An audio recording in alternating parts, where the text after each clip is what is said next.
ठीक। हम लोग ध्यान से वो लो सुनेंगे। लो बन हाँ हम बैठे ठीक। इधर चल हाँ हाँ ठीक है।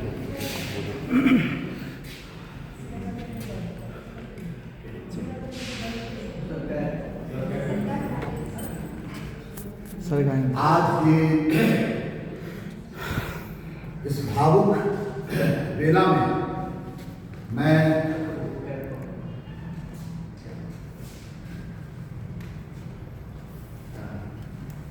मैं अभिभूत हूँ। मेरे मानस पटल पर 20 जनवरी 1991 जब मैंने बिहार सरकार की सेवा का ग्रहण किया और वो सेवा कहाँ खत्म होगी वो मुझे पता नहीं था। सोचा कुछ और था लेकिन नियति को कुछ और मंजूर। हम सभी जीवन में बहुत कुछ सोचते हैं, सपने देखते हैं, कुछ सपने पूरे होते हैं, कुछ सपने टूट जाते हैं। लेकिन टूटने में भी एक नए सपने का जन्म होता है, एक नई अनुभूति होती है, एक नया बल का संचार होता है। कोई भी चीज इस दुनिया में निरर्थक नहीं है। संसार ईश्वर का बनाया हुआ है। जो भी चीज घटित होता है उसके पीछे कोई ना कोई नियति का तथ्य होता है। आपको दुख मिलता है, सुख मिलता है, वो सभी जो है सो पूर्व जन्म के किए हुए कर्मों का फल आप भुगतते हैं। कुछ इस जन्म का कर्म है, कुछ पूर्व जन्म का कर्म है। मैं भी एक बड़ा ही मेहनती और बहुत ही स्वप्नदर्शी, बहुत ही हाईली एम्बिशियस पर्सन अपने जीवन में रहा। और मुझे लगता है कि उस एम्बिशन में मेरी एक कमी थी जो मेरे पिताजी हमेशा हमको आगाह करते थे, वो है भावुकता। भावुकता मनुष्य को उससे बचना चाहिए। भावुकता में क्या होता है ना कि आदमी कहीं ना कहीं जुड़ाव ज्यादा जो है ना, तो मोह जो है, काम क्रोध लोभ मोह है ना, तो हम लोग जब कहीं भी जो जुड़ाव होता है तो हो सकता है कि आपका जितना जुड़ाव है आपको उस जुड़ाव का प्रतिकार नहीं मिले, है ना। भगवान श्री कृष्ण ने भगवत गीता में कहा है, ध्याय तो विश्राम पुंसः संगस्ते सुख जायते संगात संजायते कामः कामात् क्रोधो विजायते क्रोधात् भवति सम्मोहः सम्मोहात् स्मृति विभ्रमः स्मृति भ्रंशात् बुद्धिनाशो बुद्धिनाशात् प्रणश्यति। इसका मतलब हुआ कि जो विषय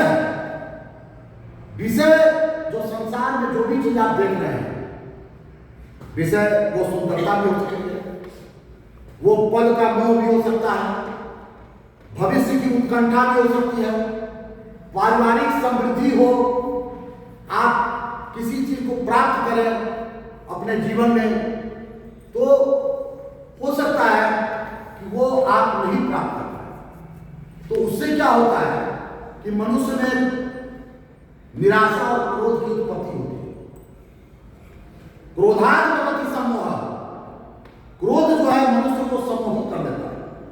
सम्मोहात् स्मृति विभ्रमः, स्मृति में कि जो आपने तय किया है वो आपकी स्मृति में अंकित है कि हम किसी स्थान पर आए तो हमारा क्या क्रियाकलाप होना चाहिए जो मेरे व्यक्तित्व के, मेरे सपनों के अनुकूल हो। लेकिन क्रोध में आदमी उस चीज को भूल जाता है।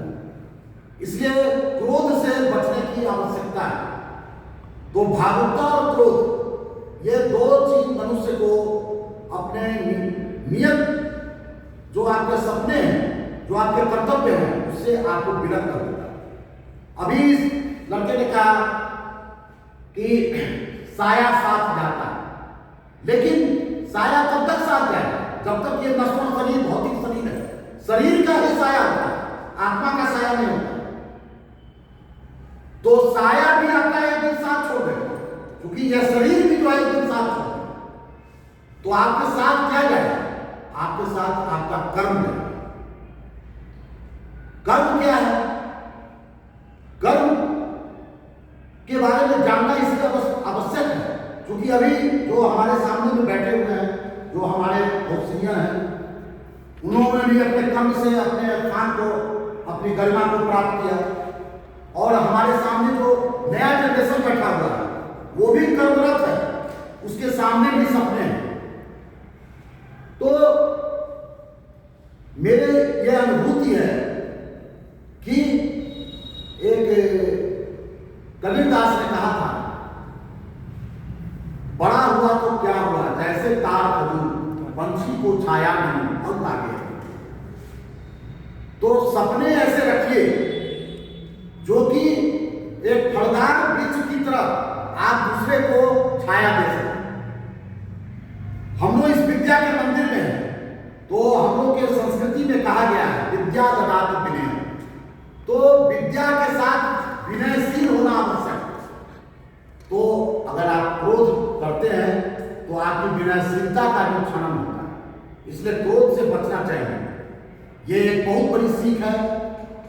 वही मैंने कहा कि हर घटना के पीछे कोई ना कोई सीख होती है। अब मेरा जीवन पारिवारिक जीवन से निकल चुका है, व्यक्तिगत मेरी कोई आकांक्षा नहीं। मेरे सामने में केवल राष्ट्र और देश, जिस धरा भूमि में मैं जन्म लिया, जिस मिट्टी में से मेरा ये भौतिक शरीर बना है, और जिस मिट्टी के लिए हमारे असंख्य वीरों ने अपने प्राण न्यौछावर कर दिए। आज भारत हर तरफ से संकटों से घिरा हुआ है। तो व्यक्तिगत महत्वाकांक्षाओं का उसमें कोई अर्थ नहीं रखा। मैं अपने जीवन में मैंने प्रेम भी किया, प्रेम में भी मुझे बहुत धोखा मिला। मैं जिससे जुड़ा वहां से जो अनुकूल प्रत्युत्तर था वो जीवन में नहीं मिला, तो इससे मैं टूटा नहीं। मैं यही कहूंगा नए जनरेशन कि आपके सामने में कोई भी संकट आता है, कोई भी विपदा आती है, उससे कभी अपने को टूटने नहीं देना। इसीलिए कि अगर आप टूट जाओगे तो आपको जिसने खड़ा किया, आपको इस धरती को खड़ा करने वाले कौन है? माता है, पिता है, और वो ईश्वर जिसने आपके शरीर में आत्मा का वास किया। तो उन सभी के अनुकूल जो दायित्व आपका इस धरती और इस परिवार और समाज के लिए है, उसको जो है पूरा करने के लिए आपको कभी भी टूटना नहीं है ना। फिर रही बात कि झुकना, कोई भी चीज अगर बहुत कठोर है तो वो टूट जाता है, लेकिन अगर उसमें लचीलापन है तो वो अपने को सरवाइव करता है ना। तो अपने व्यवहार में लचीलापन रहना चाहिए। अगर मान लीजिए कि आपके अनुकूल कुछ नहीं है तो उसको अनुकूल बनाने की चेष्टा करनी चाहिए, है ना। वाटिका और वन एक नहीं, आराम और रण एक नहीं, वर्षा आंधी आता पतंग, पौरुष के हैं साधन प्रचंड, वन में प्रसूत तो मिलते हैं, बागों में साल न मिलते हैं। ये जो विपरीत परिस्थिति होती है वो मनुष्य को आगामी सभी विपत्तियों से लड़ने की क्षमता प्रदान। मैं यहाँ जब आया था, मेरा ये विभाग नहीं था, मैं सर्जरी में एमएस किया था, लेकिन मैं बायोकेमिस्ट्री में नियति के द्वारा स्थापित यहाँ किया गया। तो मेरे जो कर्तव्य थे मैंने उसको पूरा किया, पूरा करने का प्रयास किया। पूरा किया ये मैं नहीं कर सकता हूँ। इसमें हमारे सीनियर डॉक्टर उदय सिंह हैं, नूतन मैडम है, अनिता मैडम है, ये लोग सीनियर थे। हमारे भाई चंद्रिश जो है सो गुप्ता जी हैं, प्रहलाद गुप्ता जी हैं, और सुधा जी हैं, संतोष जी हैं, और अमृता है। लोग साथ यहाँ विद्यार्थी जीवन भी व्यतीत किए और शिक्षक भी बने। तो इन लोगों का जो प्रेम और जो विश्वास और जो हमारे प्रति हमारे लिए इन लोगों का इनकी सद्भावना है, उसको मैं कभी नहीं भूलूंगा। और हमारे जो विद्यार्थी हैं, इनके इसमें इतनी भावनाएं हैं, इतना इन में संस्कार है कि हमारी आत्मा को छू देता है। जो गीत गाया ने, जो बच्चे ने गीत गाया वो मुझे रुला दिया, इसलिए कि एक जमाने में मैं उस गीत से का कायल था। अब उस गीत का मैं कायल नहीं हूँ, लेकिन वो पुरानी बातें हमारे जीवन की उस संगीत में उजागर हो, है ना। तो मेरा ये कहना है कि ये जो स्थान है ये मेरे घर जैसा था, इससे मेरी आत्मा जुड़ी हुई है, इससे मैं कभी अलग नहीं हो पाऊंगा। आगे का जीवन कैसा होगा मुझे पता नहीं, है ना। आप लोग की सद्भावनाएं मेरे साथ जाएंगी और मैं हमेशा जो डॉक्टर सुधा ने कहा इस चीज पर मैं हमेशा, और अमृता ने कहा, ये क्योंकि नारी शक्ति जो होती है उसके पीछे जो है मातृशक्ति है ना। और कोई भी पुरुष जो होता है उसका जो संस्कृति का निर्माण होता है, उसके व्यक्तित्व का निर्माण होता है किसी न किसी नारी का, माता के रूप में, बहन के रूप में, प्रेमिका के रूप में, पत्नी के रूप में, पुत्री के रूप में और गुरु के रूप में। ये सारे संबंध जो है अंत में गुरु का रूप में लेते हैं। तो नारी शक्ति का हमेशा आदर करना चाहिए। मैं इस जीवन में इस बात को हमेशा याद रखता हूँ और मुझसे भी कुछ जीवन में गलतियाँ हुई हैं, उससे मैंने सीख लिया है। नारी का कभी भी अपमान नहीं करना चाहिए, इसलिए कि आप महाभारत का युद्ध देख लीजिए, रामायण का युद्ध देख लीजिए, जितने भी खून की नदियाँ बही हैं और जितने भी सर्वनाश के क्षण आए हैं वो नारी के अपमान से। इसलिए नारी का सम्मान करना जीवन में सीखना चाहिए। और नारी किसी भी जाति की हो, किसी भी धर्म की हो, किसी भी काल में पूजनीय है, किसी भी स्थान की हो। छत्रपति शिवाजी महाराज के पास में एक बार एक मुगल सरदार की पत्नी को उनके सैनिकों ने पकड़ करके उस सरदार को का वध हो गया था, उस पत्नी को उन्होंने वो लाया। तो छत्रपति शिवाजी महाराज ने कहा कि ये तो माता सदृश है ना, नारी शक्ति, इनको आदर के साथ इनके स्थान तक पहुंचा दिया। तो वो छत्रपति शिवाजी को हम लोग का सनातन संस्कार यत्र नारी पूजन्ते तत्र देवता बनते, इस बात को याद रखना चाहिए, है ना। व्यक्तिगत जीवन में आपके साथ क्या हुआ, व्यक्तिगत जीवन का कोई अर्थ नहीं है, इसीलिए कि हम व्यक्तिगत जीवन जीने के लिए नहीं आए हैं, हम किसी उद्देश्य से आए हैं, जो उद्देश्य पर पहुंचाने के लिए ईश्वरीय प्रेरणा से सभी लोग मिलते हैं। जो भी लोग मिलते हैं वो कोई ना कोई प्रेरणादायक होते हैं। आप कभी कभी छोटा चीज जिसको आप समझ रहे हैं वो उसके भीतर भी बहुत बड़ा बल है।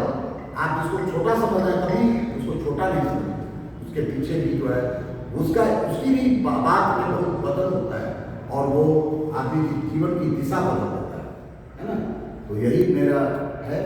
मैं आज बहुत बार तो रात भर मैं ठीक से सो नहीं पाया, मैं सोया ही नहीं मैंने ये जो छंद आया है, मैं रात भर में सो ही नहीं पाया, है ना। तो चूंकि ये जो फेयरवेल है ये मेरे लिए आजीवन बहुत बड़ी घाटी है और अगर इसमें हम इसको शब्दों में वर्णन नहीं कर सकते। अब गुप्ता जी ने जो हमारे लिए किया है और जो हमारे डिपार्टमेंट के सभी लोगों ने, उसको हम कभी भूल नहीं पाएंगे, है ना।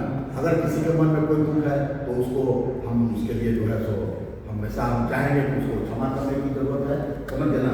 ये हम अपनी कमी को दूर करेंगे सुधार जी, और आपकी बातों को मैं हमेशा याद रखूँगा कि आप हमें हमारे लिए बहुत प्रेरणा दे रही है ना। और आपके जीवन में बहुत संघर्ष सही है ना, और संघर्षरत नारी, इसलिए आपकी वाणी में जो बोझ है, जो तथ्य आपने कहा वो हमारे लिए हमेशा प्रेरणा स्रोत है।